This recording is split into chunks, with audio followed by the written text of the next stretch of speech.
అతడు నా ఇల్లంతటిలో నమ్మకమైన వాడు, నేను ఘోర భావములతో కాదు దర్శనమిచ్చి ముఖాముఖిగా అతనితో మాట్లాడదును. అతడు యెహోవా స్వరూపమును నిర్ధారించి నన్ను చూస్తాడు, నా యెహోవా స్వరూపాన్ని చూస్తాడు. కాబట్టి నా సేవకుడైన మోసేకి విరోధంగా మాట్లాడుటకు మీరేలా భయపడలేదు?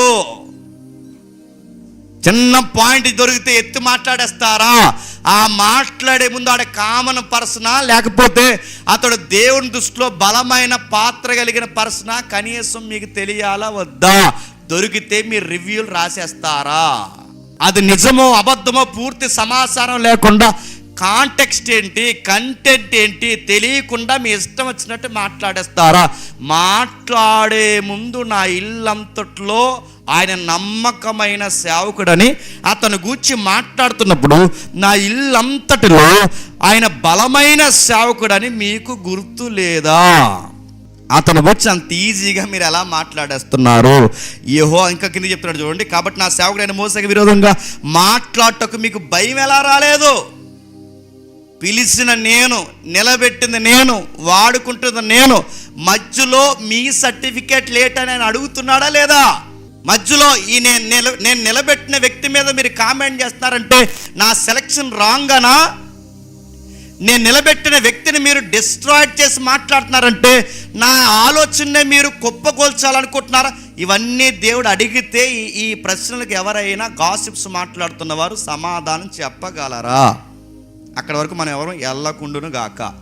మనం ఏ టీవీలో ఉన్న పెద్దవారి కోసం మనం మాట్లాడొద్దు, యూట్యూబ్లో ఉన్న ఎవరి కోసం. మనకు సాధ్యమైతే సత్యం మాట్లాడదాం, మనకు సాధ్యమైతే సువార్త మాట్లాడదాం, సాధ్యమైతే సత్యం చెప్పి నలుగురిని కడదాం. మనకు తెలియని విషయాల గురించి తగున అమ్మా అని మనం తయారవద్దు. ఎందుకంటే ఎవరిని ఎలా వాడుకుంటున్నాడో ఎన్నికకున్న వాడికి పిలుచుకున్న వాడికి తప్ప మనకు తెలుసా? అందుకే సాధ్యమైతే సమాధానకరమైన మాటలే మాట్లాడు. మోసే గుచ్చి దేవుడు వకాలతో పుచ్చుకొని అడుగుతున్నాడు చూడండి, ఏం మాట్లాడుతున్నారు? భయం లేకుండా మాట్లాడుతున్నారని. యెహోవా కోపం వారి మీద రగులు కొనగా ఆయన వెళ్ళిపోయాను మేఘము. అప్పుడు మిరియాము ఏమో వంటి తెల్లని కుష్ఠరోగం కలదై అహరోను మిరియాము వైపు చూసినప్పుడు ఆమె కుష్టి గలదిగా కనబడిన. జాగ్రత్తగా వినండి. మళ్ళీ చెప్తున్నాను ముఖ్యాంశాలు మరోసారి జాగ్రత్తగా వినండి. ఐఎంపి డిస్క్లైమర్, జాగ్రత్తగా వినండి. ప్రకటన, జాగ్రత్తగా వినండి. మళ్ళీ చెప్తున్నాను, జాగ్రత్తగా వినండి. మిరియాముకి అహరోనికి కుష్ఠరోగం ఎందుకు వచ్చింది? పైగా అక్కడ రాస్తున్నాడు తెల్లటి డిసీజ్ వచ్చిందంట. తెల్లటి డిసీజ్ ఎందుకు వచ్చింది? ఆ తెల్లగున్న డిసీజ్ ఎందుకు వచ్చిందంటే ఆ పిల్ల నల్లగా ఉందన్నారు. ఏ పిల్లనే? నీకు అర్థమైందో లేదు? ఆ అమ్మాయి రంగుని ఎట్టకారం చేశారు, జాతిని ఎట్టకారం చేశారు, ఆ అమ్మాయి యొక్క రాకని ఎట్టకారం చేశారు. అందుకే దేవుడు ఇచ్చిన రివర్స్ కౌంటర్ ఏంటి చెప్పిన, నల్లగున్న అమ్మాయి అని జాతి వారిని జీవించారు కనుక ఏ తెలుపు అయితే రంగు చూసి మీరు మురిసిపోతున్నారో చెప్పండి, ఆ తెలుపు ఎక్కువైపోయింది వాళ్ళకి. కొన్ని వ్యాఖ్యానాలు ఏంటి డిసీజ్ అని కొడితే, కొన్ని కేసెస్లో ఏంటి డిసీజ్ వేసండి మన నెట్లో ఎదిగితే అక్కడ ఇస్తున్న ఇన్ఫర్మేషన్ ఏంటి చెప్పిన, ఎప్పుడన్నా బేబీ పుట్టిన వెంటనే మీరు చూస్తారా, బేబీ అదే బాబు కానీ పాప కానీ పుడతారు, ఆ పుట్టిన వెంటనే నెలలు నిండకుండా పుట్టేసి బిడ్డలను ఎప్పుడన్నా మీరు చూసారా? పోనీ ల్యాబుల్లో చూసారా? పిండంలో ఉన్న ఆ బేబీని ఎప్పుడైనా చూసారా? ఆ చూసినప్పుడు అదో రకమైన రంగు ఉంటుంది. మీరు ఎప్పుడైనా చూసారా? అది తెలుపు అనాలా, గోధుమ అనాలా, అది ఎరుపు అనాలా? దాన్ని ఏ రంగు అంటారు చెప్పిన? ప్రేత రంగు అంటారు. గుర్తుపెట్టు, ప్రేత అంటే శవం. అదో రకమైన రంగు ఉంటుంది చూసారా? ఆ టైప్ వచ్చిందంటే ఎవరికి? మిరియాముకి. చెప్పండి, అహరోనుకి. ఇప్పుడు బాగా వినండి. అయ్యయ్యో లేదండి, ఈ ఎడారులు ఎక్కడ నడిచారు, మార్గ మధ్యలో ఎక్కడ పాపం వాటర్ కంటెంట్ తేడా వచ్చింది. నీ మెడికల్ ఎక్స్ప్లెయిన్ ఏం కుదరదు ఇక్కడ, గుర్తుపెట్టుకో. వచ్చింది, ఎంతకు వచ్చింది, అమ్మాయిని అట్టకారం చేశారు, ఎంతకు వచ్చింది, జాతి వారిని జీవించారు, ఎంతకు వచ్చింది, నాయకుడి మీద తిరగబడ్డారు, ఎంతకు వచ్చింది. వాళ్ళ రంగు ఏదైతే చూసి జాతిని చూసి మురిసిపోతున్నారో ఆ రంగే మారిపోయింది. మారిపోలేదా? అందుకని చెప్తున్నాను, బాడీ షేమింగ్లు చేస్తున్నప్పుడు చెప్పండి జాగ్రత్త. నువ్వు అందంగా ఉండొచ్చు కాక, నీకు అంత అందం వాళ్ళకి లేకపోవచ్చును కాక, కానీ నువ్వు పెద్ద 7 జిల్లాల అందగాళ్ళలాగా అందరినీ ఎటకారం చేయకు. మూతుకు పేరెడతావు, నాలుగుకి పేరెడతావు, చెయ్యికి పేరెడతావు, కాలుకు పేరెడతావు, జుట్టుకు పేరెడతావు. నువ్వు పెద్ద అందగాడు 7 జిల్లాలకు మాకు. అందరికీ పేరెడతాం. పేర్లు ఎట్టొచ్చా, జాతి వైరాలు చూపించొచ్చా, వ్యక్తి హైట్ వెయిట్ కోసం మాట్లాడొచ్చా, ఒక పిలుచుకున్న మనిషి కొరకు ఎవరైనా భూమి మీదకి దేవుడు పిలుచుకున్న ఏ ఆకారం కోసమైనా మాట్లాడొచ్చా? సాధ్యమైతే హెల్దీ కామెడీ చేసుకో, అంతేగాని ఒకరిని డిఫాల్ట్గా మాట్లాడి వాడి ఇచ్చా తీసేసి, వాడి గౌరవాన్ని తీసేసి, వాడిని ఎటకారం చేస్తే అవే మాటలు వాడు వింటే నీ మీద ఇలాంటి కామెంటరీ చేసుకుని వాళ్ళు నవ్వుకుంటున్నారు అన్న మాట వాడికి వింటే ఆడి మనసు సురుక్కుమంటే, ఆడు బాధపడి దేవుని సన్నిధిలో కన్నీరు గారిస్తే నువ్వు, నీ కుటుంబం, నీ ప్రయాణం ఏమైపోద్ది? కోరు తెచ్చుకుంటున్నావు, నిప్పులు గొప్ప ఏమనుకుంటున్నావు? నా మీద ఏళ్ళ కామెడీ చేసుకుంటున్నారని వాడు విన్నప్పుడు బాధపడితే ఏమైపోతావు? అందుకే మాట్లాడితే మళ్ళీ చెప్తున్నాను, మంచి మాట్లాడండి. అక్కడ చెప్తున్న మాటలను బాగా వినండి, అక్కడ చెప్తున్న సంగతులు మీరు చూడండి. మళ్ళీ వీళ్ళ గూర్చి ఎలుగెత్తి ఎవరు ప్రార్థన చేయాల్సి వచ్చిందో చెప్పనా? మాకు వాక్యం వచ్చానారుగా, మాకు ప్రసంగాలు వచ్చానారుగా, మేము కూడా నాయకులు అన్నారుగా, వీళ్ళ ప్రార్థన వీళ్ళే చేసుకోవచ్చుగా. మోసే ఉండాలి, అహరాన్ ఉండాలి, మిరియం ఉండాలి. ఎవరి బోర్డర్లో వాళ్ళు పని చేయాలి. ఆ బోర్డర్లోకి నువ్వు వెళ్ళొద్దు, నీ బోర్డర్లోకి వాళ్ళు రావద్దు. ఎవరి రోలు వాళ్ళు పోషించడం మంచిది. నువ్వు తగునమ్మా అని చెప్పి ఆ రోలు మోసే కాబట్టి అలా చేస్తున్నాడు. కానీ నేనైతే ఎరగదీసేదనంటే నీ రోలు స్టాప్ అయిపోద్ది ఏమనుకుంటున్నావు? జర జాగ్రత్త. నేను సీరియస్గా చెప్తున్నాను. ఎందుకు చెప్తున్నానో తెలియదు. దేవుడు నన్ను రేపుతున్నాడు. ఎవరితో డైరెక్ట్గా దేవుడు మాట్లాడుతున్నా తెలియదు. ఒకవేళ ఇవి నీ కోసమైతే మార్చుకుందావు గాక, ఒకవేళ నాకే ఉంటే నేను మార్చుకుందును గాక, ఒకవేళ ఎప్పటికే ఇలాంటి పనికిమాల కామెంటరీలు చేసి ఎవరి మీదన్నా ఇలాంటి ఏస్ట్ కామెంటరీ మనం చేస్తే మార్చుకుందాము గాక.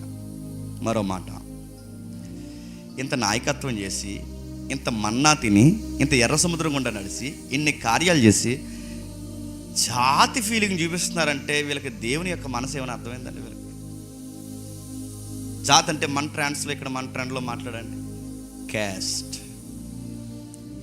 ఒక పెళ్ళి చేసుకునేటప్పుడు ఏ పిల్లనైనా మీ ఇంటికి కోడలుగా, తోటు కోడలుగా, ఆడబడుసుగా ఇంటికి తెచ్చుకుంటున్నప్పుడు నువ్వు బిలీవర్గా ఉండి, నువ్వు సంఘంలో పరిచర్యలో సీనియర్ అయిపోయి మన పిల్ల కాదంటగా అన్నావంటే నీ డొక్కలు ఎండగడ్డానికి దేవుడు రెడీగా ఉన్నాడు, మర్చిపోకు అనొచ్చా? మన క్యాస్ట్లు చూడొచ్చా? ఈ క్యాస్ట్ ఫీలింగ్ మీరు ఎంత చెప్పండి, దరిద్రం వెనకాల ఉంటుందంటే ఉంటుంది. ఎంత చెప్పండి ఉంటుంది. ఎంత ప్రసంగాలు విన్నా, ఎంత పులిపిటి మీద నుంచి వాక్యం విన్నా పక్కకు పోయి మాట్లాడుకుంటారు, మనోడేనా అంట. మనోడే, ఆడికి 4 కాళ్ళు, నీకు 4 కాళ్ళు ఉన్నాయి, మీ ఇద్దరు ఒకటే బ్యాచ్, దోళ్ళ బ్యాచ్ మీదంతా. మనోడంటే ఏంటి అని అడుగుతాను. మనోడేంటి? కొన్ని మాట్లాడి చెప్పిన బెల్ట్ అంటారు. బెల్ట్ అంటే ఏంటి? బెల్ట్ అంటే ఏంటంటే బెల్ట్ కన్నాలన్నీ ఒక లైన్లో ఉంటుంది చూసారా? నా మాటలు అర్థమవుతుందా? మన బెల్టే అంటే ఏంటనుకున్నారు? ఈ కన్నం అంతా ఈ కన్నాలని, మన కన్నాలని. ఈ కన్నాల లాంగ్వేజ్ ఏంటి? బెల్ట్ లాంగ్వేజ్ ఏంటి? క్యాస్ట్ లాంగ్వేజ్ ఏంటి? నేను ఎందుకు చెప్తున్నానంటే కొందరు మంది దుర్మార్గులు, నేను చాలా కాలం క్రితం జరుగుతున్నాయి, ప్రజెంట్లో జరుగుతున్నాయి అన్నాయి, అన్ని మనసులో పెట్టుకుని చెప్తున్నాను అనుకోండి. జరిగిన విషయాలు జ్ఞాపకం చేస్తున్నాను. నా నిజానికి ఇవి చెప్పడం నాకు ఇష్టం లేదు, కానీ ఇవి మళ్ళీ పునరుద్ధానం కాకూడదని మేలు కోరి చెప్తున్నాను. ఇది తప్పుగా ఎవరు తీసుకొనకుండు గాక. ఏం చెప్తారు చెప్పనా? అరే తమ్ముడు కూడా లైవ్లో ఉన్నాడు, మీరు కావాలంటాడు, జేమ్స్ పలానారా, జేమ్స్ అలారా, ఆడు ఎక్కువైపోతున్నాడు రా, అందుకు మనం ఏం చేయాలి, మన క్యాస్ట్ నుంచి ఎవరైనా ఉండాలరని ఆడిని ర్యాప్ పోయారు. ఎవరిని? తమ్ముడు. ఆడికి నాకి పుల్లెట్టేయాలనుకున్నారు. ఏంటి క్యాస్ట్? ఆడేలా ఉంటాడు, ఒకే అమ్మకు పుట్టలేదు కానీ ఇద్దరం ఒకలాగే ఆలోచిస్తాం, ఒకలాగే బాధపడతాం, ఒకలాగే నవ్వుతాం, ఒకలాగే ఉంటాం. ఇంత మంచి స్నేహాన్ని వాళ్ళు ఏ పొల్లెట్టి తీసుకోవాలనుకున్నారు చెప్పిన? క్యాస్ట్ ఫీలింగ్ పెట్టాలనుకున్నారు. డైరెక్ట్ నాతో యాక్సెస్ ఉంది కనుక, నాకు వాడితో డైరెక్ట్ యాక్సెస్ ఉంది కనుక అని ఇలా అంటున్నారు అనగానే ఎంతకన్నా దుర్మార్గం లేదురా, ఇలా తయారయ్యారేటని అడుగుతున్నాను. క్యాస్ట్ అని పట్టుకుని ఊరేగని సన్నాసి బ్యాచ్ అంత ఎక్కడ ఏడిసి చెప్పిన? ఎక్కడ వేసిన గొంగలో చెప్పండి, అక్కడే ఏడిసాను. ఇంకా చెప్తాను, మన సెమినార్ని చెడగొట్టడానికి కూడా మాట్లాడి చెప్తున్నా. అరే వాళ్ళందరూ ఎవరి క్యాస్ట్? డేవిడ్ ఏంటో నాకు తెలుసా, నేనేంటో డేవిడ్ తెలుసా, సుధాకర్ ఏంటో మాకు తెలుసా, నేనేంటో తెలుసా అడుగుతున్నాను, సురేష్ ఏంటో మాకు నడుతున్నాను తెలుసా, అసలు వంశీ గారు ఏంటో మాకు తెలుసా అని అడుగుతున్నాను. వచ్చిన వాళ్ళు ఎవరైనా తెలుసు? అసలు ఎవడైనా బుద్ధి జ్ఞానం వాక్యం అర్థమైనోడు క్యాస్ట్లు చూస్తాడా? అసలు క్యాస్ట్ అంటేనే దైవికమైన విశ్వాసానికి విరుద్ధమైన అవిశ్వాసపు కార్యం అది మనోధర్మశాస్త్రంలో ఉన్నది. ఆ ఇంకిత జ్ఞానం మనకు లేవు నడుతున్నాను అంటే వీళ్ళు ఏం చేస్తున్నారంటే మనకేదో ఉందని వాళ్ళకున్న దాన్ని ఐక్యత తెచ్చుకోవడానికి వాళ్ళకు ఉందరా చెప్పండి మనం అందరం ఇలా ఉండాలని ఈ గూడు పక్షులన్నీ కాకుగుట్లన్నీ కోకుల దగ్గరికి వెళ్ళి కోకులంతా కాకుగుడ్ల దగ్గరికి వచ్చినాయి అని గుర్తుపెట్టి ఏం చేస్తారా అని అడుగుతున్నాను. కులం అని చచ్చి ఏం సాధిస్తారు నడుతున్నాను. క్యాస్ట్ అని ఏం సాధిస్తారు? బాగుపడతారా? మీరు అది చెప్పండి.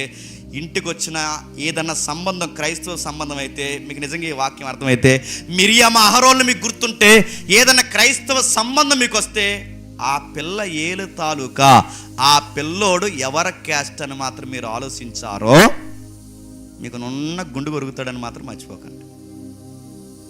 మన దేవుణ్ణి పిల్లను యూదుడని లేదు, గ్రీసు దేశస్థుడని లేదు, దాసుడని లేదు చెప్పండి, స్వతంత్రుడు లేదు, వాడని లేదు, వీడని లేదు, మనం అందరం క్రీస్తునందు చెప్పండి సమానం.